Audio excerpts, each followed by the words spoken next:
திருவாரூர் மத்திய பல்கலைக்கழகத்தில் இன்று நடைபெறும் பட்டமளிப்பு விழாவில் பங்கேற்கும் குடியரசுத் தலைவர் திரௌபதி முர்மு மாணவர்களுக்கு பட்டங்களை வழங்குகிறார். 2 நாள் பயணமாக நேற்று சென்னை வந்த குடியரசுத் தலைவர் திரௌபதி முர்மு சென்னையில் நடைபெற்ற நிகழ்வில் பங்கேற்றுவிட்டு இரவு ஆளுநர் மாளிகையில் தங்கினார். இன்று திருவாரூர் செல்லும் அவர் விழாவை முடித்துக் கொண்டு ஸ்ரீரங்கம் கோயிலுக்கு செல்கிறார்.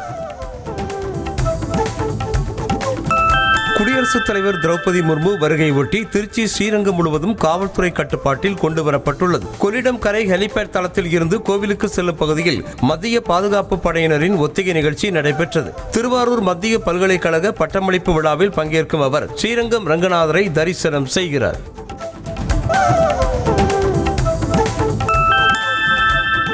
ஜெர்மனி பயணத்தை முடித்துக் கொண்டு லண்டன் சென்ற முதலமைச்சர் மு க ஸ்டாலினுக்கு உற்சாக வரவேற்பு அளிக்கப்பட்டது. அவர் தங்கவுள்ள விடுதிக்கு முன்பாக குவிந்த லண்டன் வாழ் தமிழர்கள் பூங்கொத்து கொடுத்து முதலமைச்சர் மு க ஸ்டாலினை வரவேற்றனர். முதலீடுகளை ஈர்க்க ஜெர்மனி சென்ற முதலமைச்சர் அங்கிருந்து லண்டனுக்கு சென்றது குறிப்பிடத்தக்கது.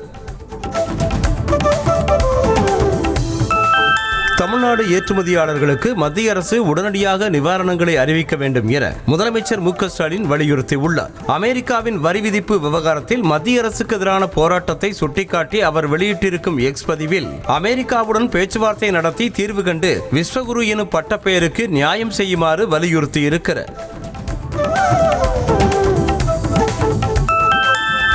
தமிழ்நாடு ஏற்றுமதியாளர்களுக்கு மத்திய அரசு உடனடியாக நிவாரணங்களை அறிவிக்க வேண்டும் என முதலமைச்சர் மு க ஸ்டாலின் வலியுறுத்தியுள்ளார். அமெரிக்காவின் வரி விதிப்பு விவகாரத்தில் மத்திய அரசுக்கு எதிரான போராட்டத்தை சுட்டிக்காட்டி அவர் வெளியிட்டிருக்கும் எக்ஸ் பதிவில் அமெரிக்காவுடன் பேச்சுவார்த்தை நடத்தி தீர்வு கண்டு விஸ்வகுரு எனும் பட்டப்பெயருக்கு நியாயம் செய்யுமாறு வலியுறுத்தியிருக்கிறார்.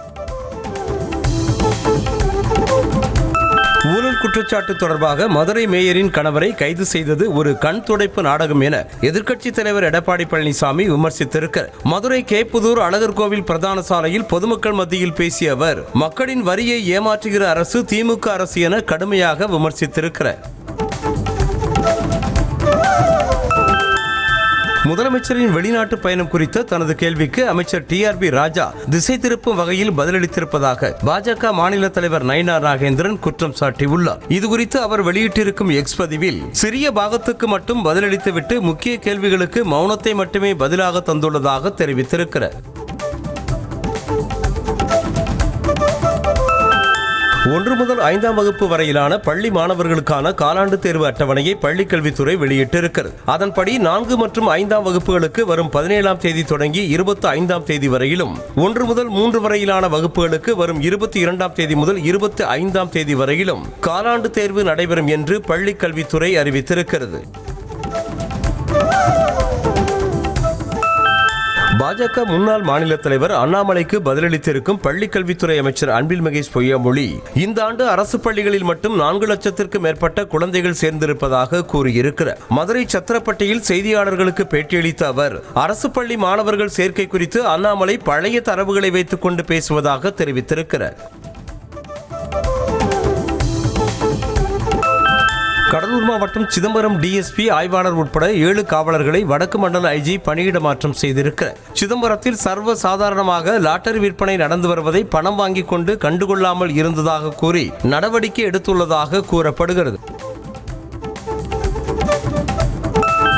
வட தமிழ்நாட்டில் ஒரு சில இடங்களிலும் தென் தமிழ்நாட்டில் ஓரிரு இடங்களிலும் இடி மின்னலோடு கூடிய லேசானது முதல் மிதமான மழை பெய்ய வாய்ப்புள்ளதாக சென்னை வானிலை ஆய்வு மையம் தெரிவித்திருக்கிறது. அதேபோல தமிழ்நாட்டில் ஓரிரு இடங்களில் அதிகபட்ச வெப்பநிலை 2 டிகிரி முதல் 3 டிகிரி செல்சியஸ் இயல்பை விட அதிகமாக இருக்கக்கூடும் என்று கணிக்கப்பட்டுள்ளது. வடகிழக்கு மாநிலமான மணிப்பூரில் கலவரம் நடந்து 2 ஆண்டுகள் ஆன நிலையில் பிரதமர் மோடி முதல் முறையாக வரும் 13ஆம் தேதி அங்கு செல்ல உள்ளதாக தகவல் வெளியாகியுள்ளது. மிசோரமில் பைராபி சாய்ராங் இடையே 51.38 கிலோமீட்டர் தூரத்துக்கு அமைக்கப்பட்டுள்ள ரயில் பாதை திட்டத்தை துவக்கி வைக்க பிரதமர் மோடி வரும் 13ஆம் தேதி மிசோரம் செல்கிறார். அரசுமுறை பயணமாக ஜெர்மன் வெளியுறவு அமைச்சர் ஜோகன் வெடேபுல் இந்தியா வந்திருக்கிறார். டெல்லி விமான நிலையத்தில் அதிகாரிகள் வரவேற்பளித்த நிலையில் பிரதமர் மோடி உள்ளிட்டோரை சந்தித்து இருநாட்டு உறவு உள்ளிட்ட பல்வேறு விவகாரங்கள் குறித்து ஆலோசனை மேற்கொள்ள உள்ளதாக தகவல் வெளியாகியிருக்கிறது.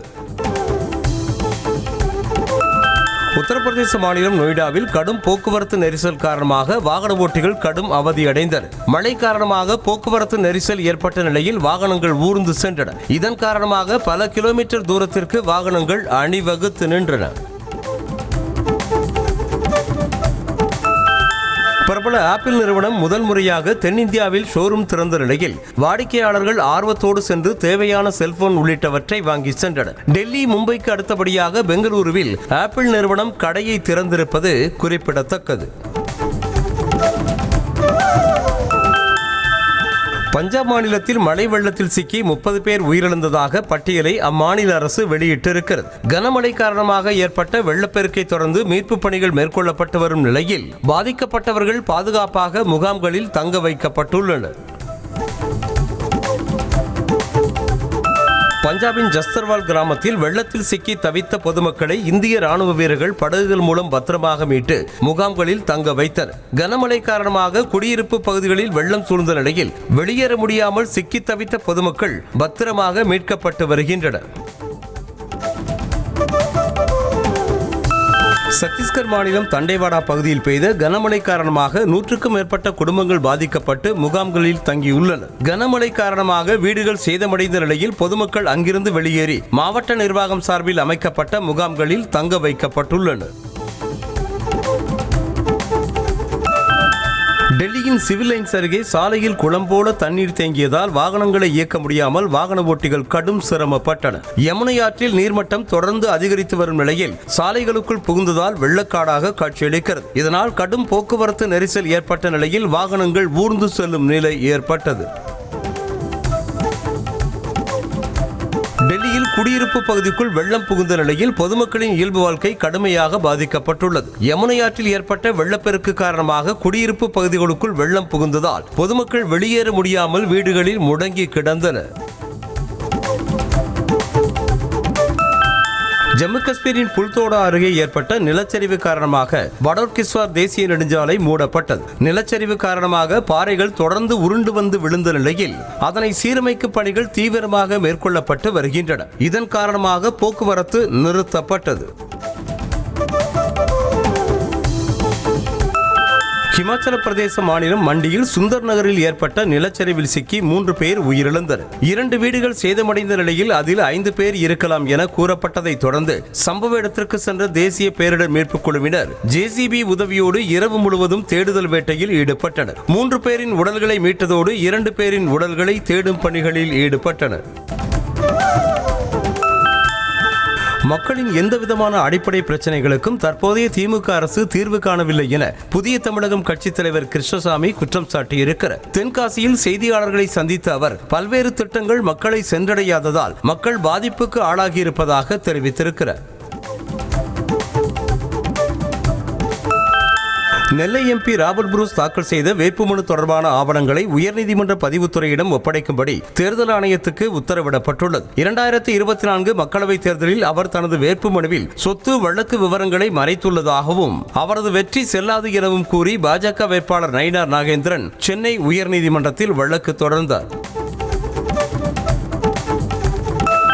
தேர்வு செய்யப்பட்ட 2500 பட்டதாரி ஆசிரியர்களுக்கும் பணி நியமனம் வழங்கலாம் என தமிழ்நாடு அரசுக்கு சென்னை உயர்நீதிமன்றம் அனுமதி வழங்கியது. 2% உள் இட ஒதுக்கீடு கோரி அமைச்சு பணியாளர்கள் தொடர்ந்த வழக்கில் பணி நியமனத்திற்கு இடைக்கால தடை விதிக்கப்பட்டது. இதை எதிர்த்து தேர்வு செய்யப்பட்ட பட்டதாரி ஆசிரியர்கள் மேல்முறையீடு செய்தனர்.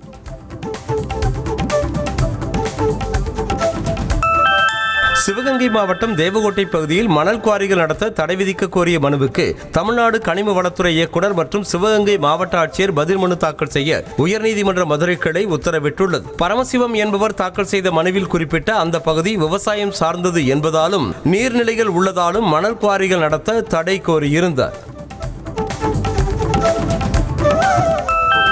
சென்னை மாவட்ட ஆட்சியர் அலுவலகம் முன்பு பல்வேறு கோரிக்கைகளை வலியுறுத்தி தூய்மை பணியாளர்கள் போராட்டத்தில் ஈடுபட்டனர். திடக்கழிவு மேலாண்மை பணிகளை தனியார் நிறுவனத்தின் மூலம் மேற்கொள்வதற்கு எதிர்ப்பு தெரிவித்தும் பணி நிரந்தரம் உள்ளிட்ட கோரிக்கைகளை வலியுறுத்தியும் கோஷங்களை எழுப்பினர். மயிலாடுதுறையில் கூலி தொழிலாளியை அடித்துக் கொன்ற தம்பதிக்கு நீதிமன்றம் ஆயுள் தண்டனை விதித்தது. வயலில் வேலை செய்தபோது ஏற்பட்ட தகராறில் தலைஞாயிறு தெற்கு தெருவைச் சேர்ந்த லட்சுமணனும் அவரது மனைவி சுசிலாவும் சேர்ந்து தொழிலாளி பன்னீர்செல்வம் வீட்டுக்கு சென்று கட்டை மற்றும் இரும்பு பைப்பால் தாக்கியதில் சிகிச்சை பலனளிக்காமல் அவர் உயிரிழந்தார். ராணிப்பேட்டை மாவட்டம் நெமிலியை அடுத்த கல்லாறு பாலம், பணப்பாக்கம், பன்னியூர் இடையே அமைக்கப்பட்டுள்ள பாலம் மற்றும் அன்வர்திகான்பேட்டையில் அமைத்த பாலம் ஆகிய 3 பாலங்களை அமைச்சர்கள் காந்தி, ஏவவேலு, MP ஜெகத்ரட்சகன் ஆகியோர் திறந்து வைத்தனர். பொதுமக்களின் நீண்ட நாள் கோரிக்கையை அடுத்து 3 பாலங்கள் திறக்கப்பட்ட நிலையில் பொதுமக்கள் மகிழ்ச்சியோடு பயணம் மேற்கொண்டனர். கள்ளக்குறிச்சி மாவட்டம் திருக்கோவிலூர் புதிய பேருந்து நிலையம் அமையவுள்ள இடத்தை மாற்றி அமைக்க கோரி அனைத்து கட்சி சார்பில் மாவட்ட ஆட்சியரை சந்தித்து மனு அளித்தனர். மேலும் மக்களுக்கு பயனில்லாத இடத்தில் பேருந்து நிலையம் அமைந்தால் விரைவில் பேச்சுவார்த்தை நடத்தி அடுத்த கட்ட போராட்டம் குறித்து முடிவு செய்யப்படும் என எச்சரிக்கை விடுத்தார்.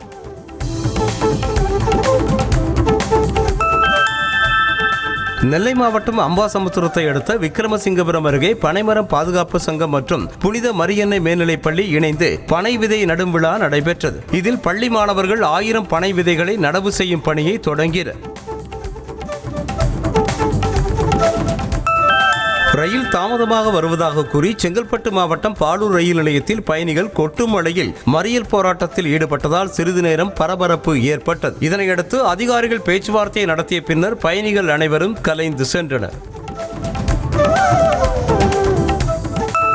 வேலூரை அடுத்த ரங்காபுரம் மூலக்கொள்ளையில் பல ஆண்டுகளுக்கு முன்பு கைவிடப்பட்ட கல்குவாரி குட்டையில் மண்ணை கொட்ட எதிர்ப்பு தெரிவித்து அதிகாரிகளோடு அப்பகுதி மக்கள் வாக்குவாதம் செய்தனர். இதனையடுத்து ஆலோசனை நடத்தி நடவடிக்கை எடுப்பதாக அதிகாரிகள் கூறிவிட்டு சென்றனர்.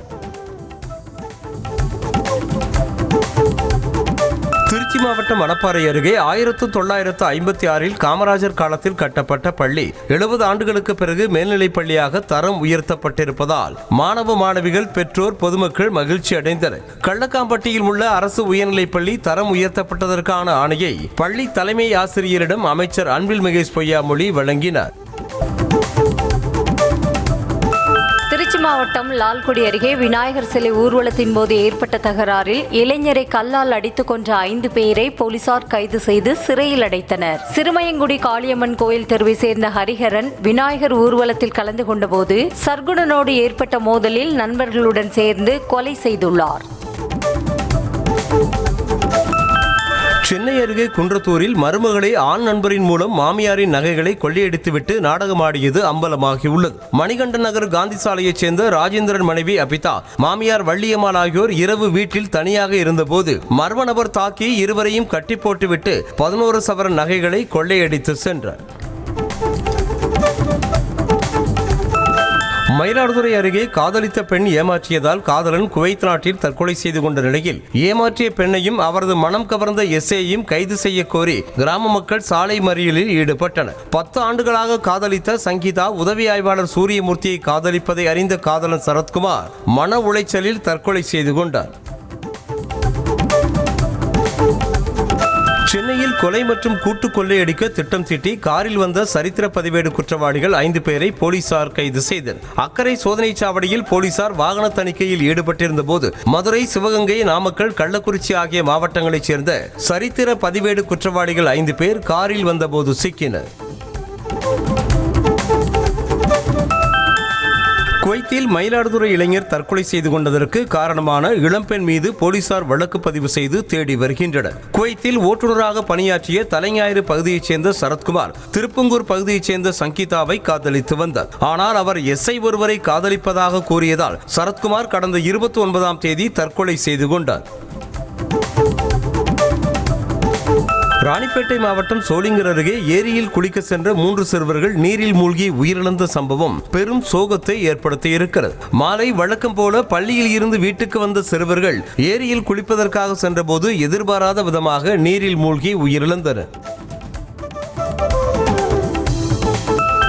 திருவள்ளூர் மாவட்டம் ஆரணி அருகே அமேசான் நிறுவனத்தில் வேலை பார்த்து வந்த பெண் ஒருவர் மின்சாரம் பாய்ந்து உயிரிழந்த நிலையில் உரிய விசாரணை நடத்த வேண்டும் என இறந்த பெண்ணின் தாயார் புகார் அளித்திருக்கிறார். பழவேற்காடு பகுதியைச் சேர்ந்த ரவி என்பவரின் மகள் கீர்த்திகா துறைநெல்லூரில் உள்ள அமேசான் நிறுவனத்தில் வேலை செய்து வந்திருக்கிறார்.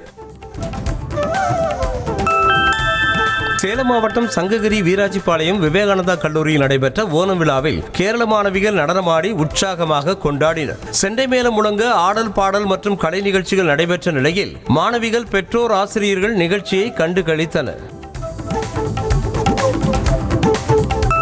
நாமக்கல் அருகே தனியார் பள்ளி கட்டுவதற்காக பட்டியல் சமூக மக்களிடம் வாங்கிய 1.5 கோடி ரூபாயை மீட்டுத்தர கோரி பாதிக்கப்பட்ட மக்கள் மாவட்ட ஆட்சியரிடம் மனு அளித்தனர். பெரியப்பட்டியில் பார்க் பப்ளிக் ஸ்கூல் கட்டுவதற்காக பள்ளியின் அறங்காவலர்கள் ராமச்சந்திரன், பழனியப்பன், செங்கோடன் ஆகியோர் பணம் வாங்கிவிட்டு திருப்பி தர மறுப்பதாக தெரிவித்தனர். சிவகங்கை மாவட்டம் சிங்கம்புணரி அருகே மூக்கோவில்பட்டியில் 2 வீலர் மீது அரசு பேருந்து மோதியதில் தங்கை உயிரிழந்த நிலையில் அக்கா படுகாயமடைந்து சிகிச்சை பெற்று வருகிறார். இதனால் ஆத்திரமடைந்த உறவினர்கள் சாலை மறியல் போராட்டத்தில் ஈடுபட்ட நிலையில் அமைச்சர் பெரியகருப்பன் நேரில் சென்று பேச்சுவார்த்தை நடத்தியதை தொடர்ந்து 6 மணி நேரத்திற்கு பிறகு மறியல் கைவிடப்பட்டது. தஞ்சாவூர் மாவட்டம் திருவிடைமருதூரை அடுத்த ஆவணியாபுரத்தில் முழுநேர நியாய விலைக் கடையை திறக்க வேண்டும் என அரசுக்கு பொதுமக்கள் கோரிக்கை விடுத்துள்ளனர். ஆவணியாபுரத்தில் பகுதி நேர நியாய விலைக் கடை செயல்பட்டு வரும் நிலையில் இன்டர்நெட் இணைப்பு கிடைக்காமல் கைரேகை பதிவு செய்யும் இயந்திரத்தில் சிக்கல் ஏற்படுவதாக கூறப்படுகிறது. கிருஷ்ணகிரி மாவட்டம் விலங்காமுடி ஊராட்சியில் தனிநபர் ஆக்கிரமிப்பால் தார் சாலை புதுப்பிக்கும் பணி பாதியில் நிறுத்தப்பட்டுள்ளதாக கிராம மக்கள் மாவட்ட ஆட்சியரிடம் மனு அளித்துள்ளனர். மல்லிக்கல் கிராமத்தில் 50 வருடங்களாக பயன்பாட்டில் உள்ள சாலையை தனிநபர் உரிமை கோரி அரசு பேருந்துகளையும் வரவிடாமல் தடுப்பதாக புகார் தெரிவித்தனர். மதுரை மாநகராட்சி பள்ளியில் அசல் தேர்தலை போலவே குழந்தைகளுக்கான நாடாளுமன்ற மாதிரி தேர்தல் நடைபெற்றது. கோரிப்பாளையம் பகுதியில் உள்ள பொன்முடியார் மாநகராட்சி பெண்கள் மேல்நிலைப் பள்ளியில் குழந்தைகளின் தலைமை பண்பு, திறன் வளர்ப்பு, சமுதாய பங்கேற்பு உள்ளிட்டவற்றை முன்னிட்டு தேர்தல் நடத்தப்பட்டதாக தெரிவிக்கப்பட்டது. கடலூர் மாவட்டம் சிதம்பரம் அண்ணாமலை பல்கலைக்கழகத்தில் 7 ஆண்டுகளுக்கு பிறகு ஊழியர் சங்க தேர்தல் நடைபெற்றது. பொதுக்குழு கூட்டத்தில் குரல் வாக்கெடுப்பு மூலம் புதிய நிர்வாகிகள் தேர்வு செய்யப்பட்ட நிலையில் பல்கலைக்கழகத்தில் நீடித்து வரும் பிரச்சனைகளுக்கு தீர்வு காணப்படும் என புதிய தலைவர் ரவி தெரிவித்திருக்கிறார். சென்னையில் தேசிய கண்தான விழிப்புணர்வு வாரம் மற்றும் உலக ஆசிரியர் தினத்தை முன்னிட்டு தனியார் பள்ளியில் இலவச கண் சிகிச்சை முகாம் நடைபெற்றது. இதில் அப்பகுதியைச் சேர்ந்த ஏழை எளிய மக்கள் பங்கேற்று பயன் பெற்றனர். திருப்பத்தூரில் ஆட்டோ ஓட்டுநர் அரசு மருத்துவமனையில் வாகனத்தை நிறுத்திவிட்டு மது போதையில் கிடந்த நிலையில் போலீசார் கைது செய்து ஆட்டோவை பறிமுதல் செய்தனர். மது போதையில் ஆட்டோவை ஓட்டி சென்றபோது போலீசார் மடக்கி பிடித்து மீண்டும் மருத்துவமனைக்கு அனுப்பி வைத்தனர். தூத்துக்குடியில் மூதாட்டி ஒருவரிடம் சிபிஐ அதிகாரி என ஏமாற்றி வாட்ஸ்அப் காலில் தொடர்பு கொண்டு ரூபாய் 50 லட்சம் வரை பறித்த வழக்கில் மேலும் ஒருவனை கைது செய்த போலீசார் நீதிமன்றத்தில் ஆஜர்படுத்தி சிறையில் அடைத்தனர். ஏற்கனவே இந்த வழக்கில் 5 பேர் கைது செய்யப்பட்ட நிலையில் முக்கிய குற்றவாளியான ஜார்க்கண்ட் மாநிலத்தைச் சேர்ந்த ருத்துராஜ் ஜெய்ஸ்வாலும் கைது செய்யப்பட்டார். திருவாரூர் மாவட்டம் நன்னிலம் அருகே கொம்புத்தேனி கொட்டியதில் முதியவர் உட்பட 4 பேர் மருத்துவமனையில் அனுமதிக்கப்பட்டுள்ளனர். முடிகொண்டான் ரயிலடியைச் சேர்ந்த முதியவர் கலியமூர்த்தி, அவரது மகன் இளையராஜா, உறவினர்கள் வெங்கடேஷ், கண்மணி ஆகியோர் ஆடு மேய்த்துவிட்டு திரும்பிய போது அரச மரத்தில் கூடு கட்டியிருந்த கொம்புத்தேனீக்கள் கொட்டின. சென்னை அடிப்படையாக கொண்டு செயல்படும் அரவிந்த் ரெமிடிஸ் மருந்து நிறுவனம் தொடர்பான இடங்களில் அமலாக்கத்துறை அதிகாரிகள் சோதனையில் ஈடுபட்டனர். பஞ்சாப் நேஷனல் வங்கியில் 637 கோடி ரூபாய் வங்கி மோசடி விவகாரத்தில் இந்தியா முழுவதும் 10 இடங்களில் சோதனை நடைபெற்ற நிலையில் தமிழகத்தில் மட்டும் ஒரகடம், காஞ்சிபுரம், புரசைவாக்கம் ஆகிய 3 இடங்களில் சோதனை நடைபெற்றது. சேலம் மாவட்டம் ஆத்தூர் அருகே 20 ஆண்டுகளாக அரசு வேலை வாங்கி தருவதாக பலரிடம் கோடிக்கணக்கில் மோசடி செய்த நபரை போலீசார் கைது செய்தனர். முருகேசன் என்பவர் ராகுல் காந்திக்கு சுற்றுலாத்துறையில் வேலை வாங்கி தருவதாக 3 லட்சம் ரூபாய் பெற்றதுடன் வேலை வாங்கி தராமல் நாட்களை கடத்தியதால் சந்தேகமடைந்த அவர் போலீசாரிடம் புகார் அளித்திருக்கிறார். தமிழ்நாட்டில் காலியாக உள்ள 10,000 ஆசிரியர் பணியிடங்கள் விரைவில் நிரப்பப்படும் என அமைச்சர் அன்பில் மகேஷ் பொய்யாமொழி தெரிவித்திருக்கிறார். தகுதி தேர்வு குறித்த உச்சநீதிமன்ற தீர்ப்பால் ஆசிரியர்கள் யாரும் மனதளவில் பாதிப்படையக்கூடாது என்ற அவர் எந்த ஒரு ஆசிரியரையும் விட்டுவிடாமல் அரவணைப்போம் என்றும் அமைச்சர் அன்பில் மகேஷ் கூறியிருக்கிறார். சென்னை சென்ட்ரல் மெட்ரோ புத்தக பூங்காவில் தொன்மை மரபில் என்ற தலைப்பில் சிறப்பு சொற்பொழிவு மற்றும் கலந்துரையாடல் நிகழ்ச்சி நடைபெற்றது. தமிழ்நாடு பாடநூல் கழகமும் தமிழ் இணைய கல்விக் கழகமும் இணைந்து நடத்திய இந்த நிகழ்ச்சியில் பங்கேற்று பேசிய சு. வெங்கடேசன் எம்பி, கீழடியின் தொன்மையை ஒரு காலமும் மறைக்க முடியாது என்றார். கோவை மெட்ரோ திட்டப் பணிகள் தொடர்பான சர்வே முழுவீச்சில் நடைபெற்று வருவதாக எம்பி கணபதி ராஜ்குமார் தெரிவித்திருக்கிறார். இது தொடர்பான செய்தியாளர் சந்திப்பில் பேசிய அவர், கோவையில் மத்திய ரயில் நிலையம் தவிர போத்தனூர் மற்றும் வடகோவை ரயில் நிலையங்களில் இருந்து ரயில்களை இயக்க திட்டமிட்டிருப்பதாகவும் கூடுதலாக ரயில் சேவைகளை கேட்டிருப்பதாகவும் தெரிவித்திருக்கிறார். 25 சீட்களுக்கு கீழ் கொடுத்தால் திமுக கூட்டணியே வேண்டாம் என காங்கிரஸ் கட்சியின் பொதுச் செயலாளர் அருள் அன்பரசன் பேச்சால் கூட்டத்தில் சலசலப்பு ஏற்பட்டது. சென்னை அடுத்த பூந்தமல்லியில் நிகழ்ச்சி ஒன்றில் பேசிய அவர், 25 சீட்களுக்கு கீழ் 1 குறைவு என்றாலும் ஏற்றுக்கொள்ளக்கூடாது என்றும் அப்படிப்பட்ட கூட்டணியே வேண்டாம் என்று கூறினார். புதுக்கோட்டை அருகே இச்சடியில் பட்டியல் சமூக மக்கள் பயன்படுத்தி வந்த சாலை மற்றும் நீர்நிலைகளை தனிநபர் ஆக்கிரமித்ததாக ஆட்சியரிடம் மனு அளிக்கப்பட்டது. இதனை அறிந்த ஆக்கிரமிப்பாளர்கள் பொக்லைன் உதவியோடு டிராக்டர் மூலமாக மண் குவியல்களை அவசரமாக அப்புறப்படுத்த முயன்ற நிலையில் பொதுமக்கள் சிறைபிடித்து போலீசில் ஒப்படைத்தனர். துபாயில் கவனக்குறைவாக வாகனத்தை ஓட்டி விபத்தை ஏற்படுத்தியவருக்கு 14,39,000 ரூபாய் அபராதம் விதித்து துபாய் சிவில் நீதிமன்றம் உத்தரவிட்டுள்ளது. பிரேக் என நினைத்து ஆக்சிலேட்டரை அழுத்தி பேருந்து நிலையத்தில் நின்றிருந்த பெண் மீது மோதி அவர் உயிரிழந்ததால் ஓட்டுநர் உரிமம் 6 மாதங்களுக்கு ரத்து செய்யப்பட்டுள்ளது. அடுத்த 2 மாதங்களில் இந்தியாவிற்கு சலுகை விலையில் கச்சா எண்ணெய் வழங்க ரஷ்யா முடிவு செய்திருப்பதாக தகவல் வெளியாக இருக்கிறது. அமெரிக்க வரி விதிப்பால் கடும் அழுத்தம் அதிகரித்திருக்கும் நிலையில் ரஷ்ய அதிபர் புட்டின் இந்த முடிவு செய்திருப்பதாக கூறப்படுகிறது. விரைவில் இது தொடர்பாக அறிவிப்பு வெளியாகும் என எதிர்பார்க்கப்படுகிறது. இங்கிலாந்தை சேர்ந்த 2 இசைக்கலைஞர்கள் காளான்கள் மற்றும் தாவரங்கள் மூலம் இசையமைக்கும் புதிய முறையை கண்டுபிடித்துள்ளது அனைவரையும் ஆச்சரியத்தில் ஆழ்த்தியுள்ளது. ஜான் ரோஸ் மற்றும் ஆன்டி கிட் ஆகியோர் காளான்கள் மற்றும் தாவரங்களில் இசைக்கருவிகளை பொருத்தி பயோ எலக்ட்ரிக்கல் சிக்னல்களை வைத்து சென்சார் மூலம் இசைக்கருவிகளை இசையமைக்க வைத்துள்ளனர். ப்ரோ கபடி லீக் தொடரில் நேற்று நடைபெற்ற போட்டியில் பாட்னா பைரேட்ஸ் அணியை வீழ்த்தி ஜெய்ப்பூர் பிங்க் பேந்தர்ஸ் அணி வெற்றி பெற்றது. ஆந்திர மாநிலம் விசாகப்பட்டினத்தில் நடைபெற்ற போட்டியில் பைரேட்ஸ் அணியை எதிர்கொண்ட ஜெய்ப்பூர் பிங்க் பேந்தர்ஸ் அணி 39-36 என்ற புள்ளி கணக்கில் வெற்றி பெற்றது.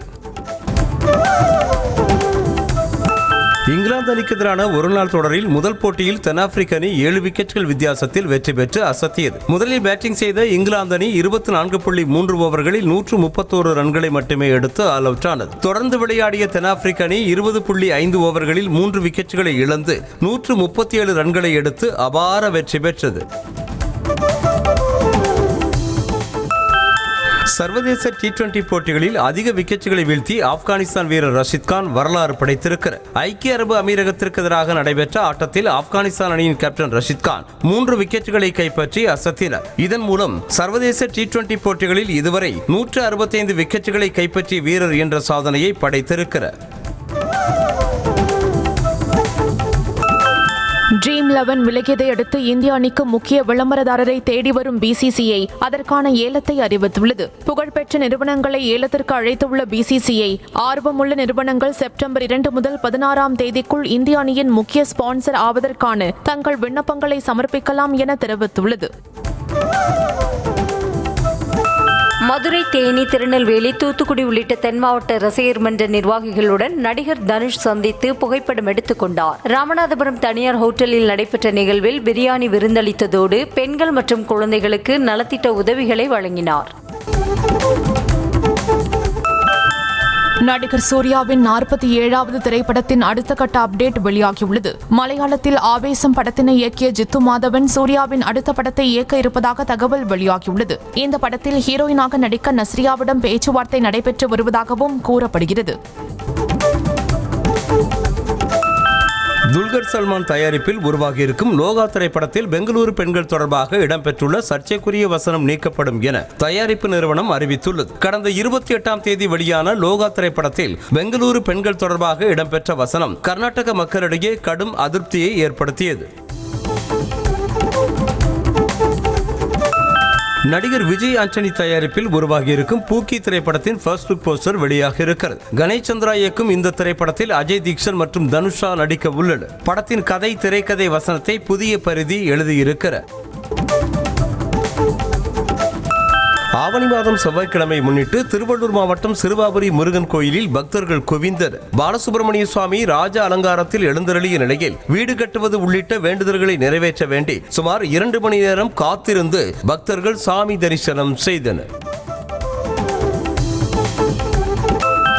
சிவகங்கை மாவட்டம் திருப்பத்தூரை அடுத்த காட்டம்பூர் கிராமத்தில் உள்ள தர்மபுல்லணி ஐயனார் கோயில் குடமுழுக்கு விழா முதற்கட்ட யாகசாலை பூஜைகளோடு தொடங்கியது. நாளை குடமுழுக்கு விழா நடைபெறவிருக்கும் நிலையில் ஏற்பாடுகள் தீவிரமாக மேற்கொள்ளப்பட்டு வருகின்றன.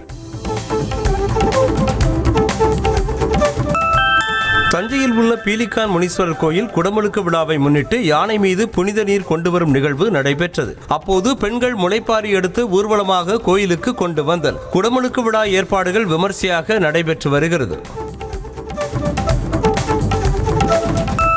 திருவண்ணாமலை அண்ணாமலையார் கோயிலில் பக்தர்கள் காணிக்கையாக 6,18,53,550 ரூபாய் கிடைத்திருப்பதாக கோவில் நிர்வாகம் சார்பில் தெரிவிக்கப்பட்டுள்ளது. அதேபோல 275 கிராம் தங்கம், 2 கிலோ 700 கிராம் வெள்ளிப் பொருட்கள் கிடைத்திருப்பதாக தெரிவிக்கப்பட்டுள்ளது.